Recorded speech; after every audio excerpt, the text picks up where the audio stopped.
ಸ್ನೇಹಿತರೆ ಎಲ್ಲರಿಗೂ ನಮಸ್ಕಾರ. ಏನಪ್ಪ ವಿಚಾರ ಅಂದರೆ ದರ್ಶನ್ ಅಭಿಮಾನಿಗಳ ಬಗ್ಗೆ ಮಾತಾಡ್ತಾ ಇದ್ದೀನಿ. ದಯವಿಟ್ಟು ಇನ್ನೊಂದು ಕೇಳಿ.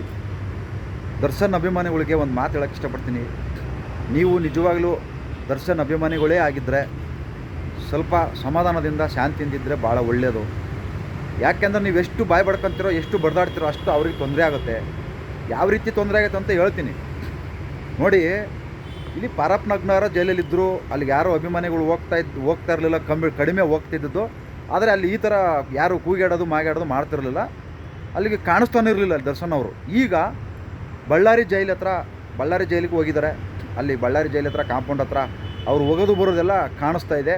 ಅದನ್ನು ಈ ಕೆಲಸ ಇಲ್ದರದ ಮಾಧ್ಯಮಗಳು ತೋರಿಸ್ತಾ ಇದ್ದಾರೆ. ಪಾಪ ಅವ್ರಿಗೆ ಮಾಡೋಕ್ಕೆ ಕೆಲಸ ಇಲ್ಲ, ಅದನ್ನು ಮಾಡಿದ್ರೇ ಅವ್ರಿಗೆ ಸಂಬಳ. ಅದರಿಂದ ನಾನು ನಿಮಗೆ ಹೇಳ್ತಾ ಇದ್ದೀನಿ, ಚಾನಲ್ ಅವ್ರಿಗಂತೂ ಮಾಡೋಕ್ಕೆ ಕೆಲಸ ಇಲ್ಲ. ಚಾನಲ್ ಅವ್ರಿಗೆ ಮಾಡೋಕ್ಕೆ ಏನೂ ಕೆಲಸ ಇಲ್ಲ. ಅವರು ಅದು ಮಾಡಿದ್ರೇ ಅವ್ರಿಗೆ ಸಂಬಳ ಅಲ್ಲಿ ಹೋಗ್ತಾರೆ. ಪಾಪ ಅವ್ರಿಗೆ ಗೊತ್ತಾಯ್ತು. ಅವ್ರನ್ನ ತೋರಿಸಿದ್ರೇ ಇವತ್ತು ಅವ್ರು ಹೊಟ್ಟೆ ತುಂಬ ಊಟ ಮಾಡ್ತಾಯಿರೋದು. ಅವ್ರನ್ನ ತೋರಿಸ್ಲಿಲ್ಲ ಅಂದರೆ ಅವ್ರಿಗೆ ಊಟ ಇಲ್ಲ, ಉಪವಾಸ ಎದ್ದು ಸಾಯ್ತಾರೆ. ಅದರಿಂದ ನೀವು ಕೆಲಸ ಇರೋರು ನಿಜವಾಗ್ಲೂ ದರ್ಶನ್ ಅಭಿಮಾನಿಗಳೇ ಆಗಿದ್ದರೆ ಅಲ್ಲಿ ಹೋಗ್ಬಿಟ್ಟು ಆ ಥರ ನೀವು ಜೈಲ್ ಹತ್ರ ಕೂಗಾಡೋದು, ಕಿರ್ಚಾಡೋದು, ಒದರಾಡೋದು ಮಾಡಿದರೆ ಇದು ಒಳ್ಳೆಯದ ನಿಮಗೆ? ನೀವು ನಿಜವಾಗ್ಲೂ ಅಭಿಮಾನಿಗಳು ನೀವು ಹಂಗಾದ್ರೆ ಅಲ್ಲ ರೀ. ಸ್ವಲ್ಪನಾದರೂ ಅಯ್ಯೋ ಅನ್ಸಲ್ವ ಅವ್ರು ನೋಡಿದರೆ? ಪಾಪ ಅವ್ರು ಒಳಗಡೆ ಎಷ್ಟು ಕಷ್ಟ ಅನುಭವಿಸ್ತಾ ಇದ್ದಾರೆ. ನೀವು ನಿಜವಾಗ್ಲೂ ದರ್ಶನ್ ಅಭಿಮಾನಿಗಳು ಅರ್ಥ ಮಾಡ್ಕೊಳ್ಳಿ. ನಾನೇನು ಹೊಟ್ಟೆ ಅವ್ರಿಗೆ ಹೇಳ್ತಾ ಇಲ್ಲ, ನೀವು ಹೆಂಗೆ ಬೇಕಾದ್ರೂ ಬಾಯಿ ಬಡ್ಕೊಳ್ಳಿ. ಆದರೆ ಜೈಲ್ ಹತ್ರ ಹೋದಾಗ ನೀವು ಜೈ ಡಿ ಬಾಸ್ ಅಂತ ಕೂಗೋದು, ಅವ್ರೇನು ನಿಮಗೆ ನೋಡಿ ಸ್ಮೈಲ್ ಕೊಡೋದು, ಅದನ್ನು ಈ ತುಕಾಲಿ ಮಾಧ್ಯಮಗಳು ತಿರ್ಗಾ ತೋರಿಸೋದು, ಅದನ್ನು ತಿರ್ಗಾ ಕೋರ್ಟ್ಗೆ ಹಾಕೋದು ನೋಡಿ. ಈ ಥರ ಒಳಗಡೆ ಹೋದ್ರೂ ಬುದ್ಧಿ ಇಲ್ಲ ಅನ್ನೋದು. ಅವರು ಜೈಲಲ್ಲಿದ್ದಾರೆ, ಸ್ವಲ್ಪ ಅರ್ಥ ಮಾಡ್ಕೊಳ್ಳಿ. ಅಲ್ಲೇನು ಮಾವನ ಮನೇಲಿ ಇಲ್ಲ, ಅವರು ಜೈಲಲ್ಲಿದ್ದಾರೆ, ಗೊತ್ತಾಯ್ತಾ? ಅರ್ಥ ಮಾಡ್ಕೊಳ್ಳಿ. ಅಲ್ಲೇನು ಕಿರ್ಚಾಡೋಕ್ಕೆ ಕೂಗಾಡೋಕ್ಕೆ ಅದು ಮಾವು ಮನೇನೂ ಅಲ್ಲ, ಸಿನಿಮಾ ಥಿಯೇಟ್ರು ಅಲ್ಲ, ಅದು ಜೈಲದು. ಯಾವ ಥರ ಇರಬೇಕು ಅನ್ನೋದು ಒಂದು ಸಮಯ ನಿಮಗೆ ಪ್ರಜ್ಞೆ ಇರಬೇಕಲ್ಲಿ. ಶಾಂತಿ ಇದ್ದರೆ, ಸಮಾಧಾನ ಇದ್ದರೆ ಒಳ್ಳೆಯದು. ಇಲ್ಲ ಅಂದರೆ ನೀವು ಇದೇ ಥರ ಆಡ್ತಾಯಿದ್ರೆ ಇನ್ನೂ ಅವ್ರು ಹೊರಗಡೆ ಬರೋದು ಭಾಳ ಕಷ್ಟ ಆಗುತ್ತೆ. ಅದ್ಭುತವಾದ ವಕೀಲರಿದ್ದಾರೆ, ಅವರಿಗೆ ಸಹಕಾರ ಕೊಡಿ.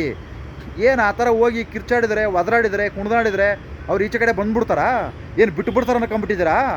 ಅಲ್ಲಿ ನೀವು ಅಭಿಮಾನಿಗಳು ನೋಡಿ, ನೀವು ಅಭಿಮಾನಿಗಳು ಮಾಡಿರೋ ತಪ್ಪಿಗೆ ಇವತ್ತು ಅವರು ಒಳಗಡೆ ಇರೋದು, ಗೊತ್ತಾಯ್ತಾ? ಅವರೊಬ್ಬರೇ ತಪ್ಪು ಮಾಡಿಲ್ಲ, ಅಭಿಮಾನಿಗಳು ಸೇರ್ಕೊಂಡು. ನೀವು ಶಾಂತಿಯಿಂದ ಇದ್ದಿದ್ರೆ ರೇಣುಕಾಸ್ವಾಮಿ ಕೊಲೆ ಆಗ್ತಾ ಇರಲಿಲ್ಲ. ದರ್ಶನ್ ಅಭಿಮಾನಿಗಳು ಶಾಂತಿಯಿಂದ ಇದ್ದಿದ್ರೆ ರೇಣುಕಾಸ್ವಾಮಿ ಕೊಲೆ ಆಗ್ತಾ ಇರಲಿಲ್ಲ. ಬುದ್ಧಿ ಹೇಳ್ಬಿಟ್ಟು ಮನೆ ಕಳಿಸಿರೋರು. ಆದರೆ ನಿಮಗೆ ಶಾಂತಿ ಇಲ್ಲ, ತಾಳ್ಮೆ ಇಲ್ಲ, ಸಮಾಧಾನ ಇಲ್ಲ, ಈ ಥರ ಬಾಯ್ ಬಡ್ಕೊತಾ ಇದ್ರಿ. ಅದರಿಂದ ಅವರು ನೀವು ಮಾಡಿರ್ತಕ್ಕಂಥ ತಪ್ಪನ್ನ ಅವ್ರು ಅನುಭವಿಸ್ತಾ ಇದ್ದಾರೆ. ಯಾಕೆ ನಿಮಗೆ ಸಮಾಧಾನದಿಂದ ಇರೋಕ್ಕೆ ಬರ್ತಾನೆ ಇಲ್ಲ ನಿಮಗೆ? ಅವರು ಕಷ್ಟದಿಂದ 2 ಬ್ಯಾಗ್ ಹಿಡ್ಕೊಂಡು ಹೋಗ್ತಾ ಇದ್ದಾರೆ ಒಳಗಡೆ. ನಿಮಗೇನು ಕರುಣೆ ಇಲ್ಲ, ಒಂದು ಸ್ವಲ್ಪ ಅಯ್ಯೋ ಅನ್ಸಲ್ಲ ನಿಮಗೆ? ಅಷ್ಟೊಂದು ಬೇಜಾರಲ್ಲಿ 2 ಬ್ಯಾಗ್ ಹಿಡ್ಕೊಂಡು ಹೋಗ್ತಾ ಇದ್ದಾರಲ್ಲ. ನಿಮ್ಮ ಬಾಸ್ನ ಆ ಥರ ನೋಡೋಕ್ಕೆ ನಿಮಗೆ ಇಷ್ಟನಾ? ನಿಮ್ಮ ಬಾಸ್ನ ಆ ಥರ ನೋಡ್ಬೇಕಂತ ಇಷ್ಟನಾ ನಿಮಗೆ? ಇದು ಒಳ್ಳೇದ ನಿಮಗೆ ಹಂಗಾದ್ರೆ? ಅದು ಇನ್ನೂ ಅಲ್ಲೇ ಇರ್ಬೇಕು ಹಂಗಾದ್ರೆ? ಹೊರಗಡೆ ಬರೋದು ಬೇಡ ನಿಮಗೆ ಹಂಗಾದ್ರೆ? ಅಲ್ಲೇ ಇರ್ಬೇಕಾ? ಇನ್ನು ಎಷ್ಟು ದಿನ ಅಂತ ಅಲ್ಲೇ ಇರ್ಬೇಕು ರೀ? ಸುಮ್ಮನೆ ಸಾಕು, ಯಾಕ್ರಿ ಬಾಯಿ ಬಡ್ಕೊಂತೀರಾ? ದಯವಿಟ್ಟು ಸುಮ್ಮನೆ ಕೂಗಕ್ಕೆ ಹೋಗ್ಬೇಡಿ, ಕಿರ್ಚಾಡಕ್ಕೆ ಹೋಗ್ಬೇಡಿ. ಮಾಧ್ಯಮದವ್ರಿಗಂತೂ ಮಾಡೋಕ್ಕೆ ಕೆಲಸ ಇಲ್ಲ, ನಿಮಗೂ ಕೆಲಸ ಅಲ್ವಾ? ಏನಲ್ಲಿ ಹೋಗಿ ಹಂಗೆ ಓ ಅಂತಂದು ಹೇಳಿ ಜೈಲ್ ಹತ್ರ ಹೋಗಿ ಕೂಗ್ತಿರಲ್ರಪ್ಪ. ಎಂಥ ಅಭಿಮಾನಿಗಳ ನೀವೆಲ್ಲ? ಅಭಿಮಾನಿಗಳು ಮಾಡಿರೋ ತಪ್ಪಿಗೆ ಕಂಡ್ರೆ ಇವತ್ತು 18 ಜನ ಸೇರಿ ತಪ್ಪು ಮಾಡಿದ್ದಕ್ಕೆ ಇವತ್ತು ಅವ್ರ ಪಾಪ ಅನುಭವಿಸ್ತಾ ಇದ್ದಾರೆ. ಅದರಿಂದ ಅಭಿಮಾನಿಗಳಿಗೆ ಶಾಂತಿ ಇದ್ದಿದ್ರೆ ಈ ಥರ ಆಗ್ತಾ ಇರಲಿಲ್ಲ. ಜೈಲ್ ಹತ್ರ ಹೋಗ್ಬೇಡ್ರಪ್ಪ, ಬೇಡ. ಏನಾರ ಕೆಲಸ ಇದ್ದರೆ ಮಾಡಿ, ಗೊತ್ತಾಯ್ತಾ? ನಿಮ್ಮ ಮನೇಲಿ ಏನಾರು ಕೆಲಸ ಇದ್ದರೆ, ಹೊಲ್ದಾಗ ಏನಾರು ಕೆಲಸ ಇದ್ದರೆ ಮಾಡೋಕ್ಕೆ ಹೋಗಿ. ಈ ಥರ ನಮ್ಮ ಉತ್ತರ ಕರ್ನಾಟಕದ ಬಗ್ಗೆ ಅಷ್ಟೊಂದು ಕಾಳಜಿ ಇದೆಯಲ್ಲ ನಿಮಗೆ ದರ್ಶನ್ ಅವ್ರ ಮೇಲೆ. ಅದೇ ರೀತಿ ಉತ್ತರ ಕರ್ನಾಟಕದ ಅಭಿವೃದ್ಧಿ ಬಗ್ಗೆ ಮತ್ತು ಕಾಳಜಿ ವಹಿಸಿ ದಯವಿಟ್ಟು ಅರ್ಥ ಮಾಡ್ಕೊಳ್ಳಿ. ಇವತ್ತು ಕೆಲಸ ಇಲ್ಲ ಉತ್ತರ ಕರ್ನಾಟಕದಲ್ಲಿ. ಎಷ್ಟೋ ಜನ ಬೆಂಗಳೂರಿಗೆ ಬರ್ತಾಯಿದ್ದಾರೆ ಕೆಲಸ ಹುಡ್ಕೊಂಡು. ನಿಮಗೇನಾರು ಕೆಲಸ ಇಲ್ಲ ಅನ್ಸುತ್ತೆ, ಅದಕ್ಕೆ ಹೋಗಿ ಜೈಲ್ ಹತ್ರ ಕೂಗ್ತಾ ಇದ್ದೀರಾ. ಮಾಧ್ಯಮದವ್ರಿಗೂ ನಿಮಗೆ ಇನ್ನೇನು ಮತ್ತೆ ವ್ಯತ್ಯಾಸ? ಮಾಧ್ಯಮದವ್ರನ್ನ ಬೈತೀರಾ, ಏನು ರೀ ಮೀಡಿಯಾ ಹಂಗೆ ಹಿಂಗೆ ಅಂತಂದು ಹೇಳೋದನ್ನು ಅವು ಹಾಡು ಬೇರೆ ಹಾಕ್ಕೊಂಡು ಡ್ಯಾನ್ಸ್ ಮಾಡ್ತೀರಾ. ಹಂಗಾದ್ರೆ ನಿಮಗೂ ಅವ್ರಿಗೆ ಇನ್ನೇನು ವ್ಯತ್ಯಾಸ? ಮತ್ತು ಅವ್ರಿಗೂ ನಿಮಗೂ ಇನ್ನೇನು ವ್ಯತ್ಯಾಸ ಇಲ್ಲ. ಅವರು ಬೇಕು ಅಂತಲೇ ಇದೆಲ್ಲ ಮಾಡ್ತಾಯಿದ್ದಾರೆ. ನೀವು ಕೂಡ ಅವ್ರು ಆಡ್ದಾಗ ನೀವು ಕುಣ್ತಾ ಇದ್ದೀರಾ. ಅವ್ರಿಗಿನ್ನ ಲೇಟ್ ಆಗುತ್ತೆ ಹೊರಗಡೆ ಬರೋಕ್ಕೆ. ಈ ಥರ ಮಾಡ್ಕೊಂಡು ಕೂತ್ಕೊಂಡ್ರೆ ಯಾವುದೇ ಕಾರಣಕ್ಕೂ ಹೊರಗಡೆಗೆ ಬರೋಲ್ಲ.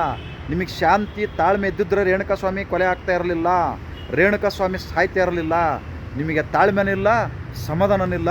ಅದಕ್ಕೆ ಈ ರೀತಿ ನೀವು ಆಡ್ತಾ ಇದ್ದೀರ ಜೈಲ್ ಹತ್ರ ಹೋಗಿ. ಮಾಧ್ಯಮದವ್ರನ್ನೂ ಬೈಯೋರು, ತುಕಾಲಿ ಮೀಡಿಯಾದವ್ರನ್ನ ಬೈಯೋರು. ನೀವೇ ಕಾಲಿಗೆ ಜೈಲ್ ಹತ್ರ ಹೋಗಬೇಕು? ಅಲ್ಲಿ ಏನು ಕೆಲಸ ಇದೆ? ಅವ್ರಿಗೆ ಹಂಗೆ ಮಾಡಿದ್ರೆ ಸಂಬಳ ಕಂಡ್ರೆ ದರ್ಶನ್ ಅವ್ರನ್ನ ತೋರಿಸಿರೋ ಹೊಟ್ಟೆ ತುಂಬ ಊಟ ಇಲ್ಲಾಂದ್ರೆ ಇಲ್ಲ. ಅದಕ್ಕೆ ದಯವಿಟ್ಟು ನಿಮಗೆ ಒಂದು ಸ್ವಲ್ಪ ಕರುಣೆ ಅನ್ನೋದಿದ್ದರೆ, ದರ್ಶನ್ ಅವ್ರ ಮೇಲೆ ಪ್ರೀತಿ ಅಭಿಮಾನ ಇದ್ದರೆ ಅಲ್ಲಿ ಹೋಗಿ ನೋಡ್ಕೊಳ್ಬೇಕಾರೆ. ಆದರೆ ಕಿರ್ಚಾಡೋದು, ಕೂಗಾಡೋದು ಮಾಡೋಕ್ಕೆ ಹೋಗಬೇಡಿ, ಅದು ಒಳ್ಳೇದಲ್ಲ. ಅದನ್ನು ಪಾಪ ಅವರು ಬ್ಯಾಗ್ ಹಿಡ್ಕೊಂಡು ಹೋಗ್ತಾರೆ. ಅದು ನಿಮಗೆ ಒಂದು ಸ್ವಲ್ಪನಾರು ಅಯ್ಯೋ ಅನ್ಸಲ್ವಾ?